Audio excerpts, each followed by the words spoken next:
Hey, welcome. We're going to talk about something really profound today. This idea that hope isn't something you just have to wait around for. It's actually something you can find, even when things feel their absolute worst. And to really get our heads around this, we're going to use the powerful metaphor of the seasons. Wow, the writer Parker Palmer just hits the nail on the head here, doesn't he? When you're going through a personal winter, it can feel like it's taken over everything, as if the cold and the dark are the only reality there is. It's this feeling of finality, of hopelessness. And this feeling, well, it can start to feel like it's ruling your whole life. It just dominates your perspective, and it gets really, really hard to imagine that things could ever change. And these personal winters, they come in all shapes and sizes, right? Just like in nature, some are kind of short and mild, but others, they feel like they drag on forever and are just brutally harsh. They can be seasons of failure, of feeling separated from people, of deep heartbreak, or just this lingering sense of despair. Okay, but here's where we start to flip the script. What if hope isn't something that just shows up after all the hard stuff is over? What if it actually starts inside of it? This is the hidden promise of spring. So the source for this whole explainer shares this really beautiful personal story. While he was serving in the military, feeling totally isolated and discouraged, his younger brother sent him a letter with these exact words. And that simple reminder, it became this incredible source of strength, a promise he could actually hold on to. This slide just lays it all out so clearly.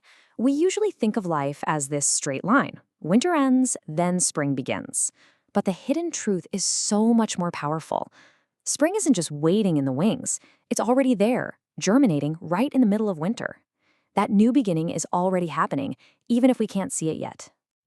And look, this idea of a hidden beginning, it's not just some nice, hopeful thought. It's part of a much bigger universal principle, a fundamental rhythm that connects the world around us with the world inside of us. I mean, this wisdom from the book of Ecclesiastes, there's a reason it's stuck around for thousands of years, right? Because it speaks to this deep truth. Life isn't just a bunch of random things happening. It's a cycle of interconnected seasons and purposes. Just look at these pairs here. They're not opposites fighting for control. Nope, they're partners in a rhythm, a dance. There's a time for weeping, for sure. But that very same cycle promises that there will be a time for laughter, a time for mourning, and a time for dancing. One just flows right into the other. So this is the key takeaway, right? This idea of inner connection. No season is an island. Summer's growth starts with spring's thaw. And in the exact same way, spring's new life begins in the deep, quiet stillness of winter. It's this constant hidden process of becoming something new. Okay, so we've got this amazing principle, but how do you actually feel that when your own world feels frozen solid? Well, there's another really powerful metaphor that can help make this whole idea tangible. I absolutely love this image. Just think about it for a second. From the outside, a river in winter might look completely dead, static, totally stopped by the cold. But underneath that frozen surface, life and movement are still happening. The current is still there, always flowing towards its destination. And you know what? Our own lives are just like that. And, this exact idea, it's captured so poetically in a Korean folk song called Dawn River. It's almost like a guide for how to find that hidden current of hope inside ourselves. The song starts by painting this picture of a gloomy morning, fog everywhere. But even in all that murkiness, the river is flowing. And then it hits you with this incredible line. Inside the river, another river flows. That's it. That's the hidden inner current we've been talking about. So what's the takeaway here? When you're stuck in that fog, what do? The song doesn't say to just sit around and wait for the fog to lift. It invites us on a journey. It says, let us now leave to see the Dawn River. It's an active choice, a search for that inner source of hope. And this is the promise.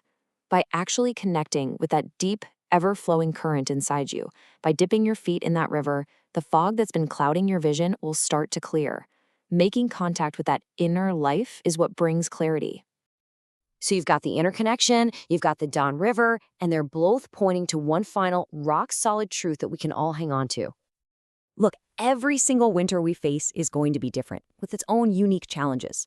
But the one thing that never changes, the one thing proven by all of history and nature, is that the cycle continues. The promise of renewal, the promise of spring, it has never, not once, been broken.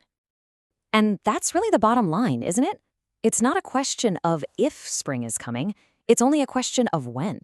The source material says it like it's a fact, a certainty we can rely on. The promised time of spring will surely come. So, I want to leave you with this to think about. Right now, in the middle of whatever winter you might be facing, what are the quiet little signs of renewal? If you really listen closely, what sounds of the coming spring can you already begin to hear?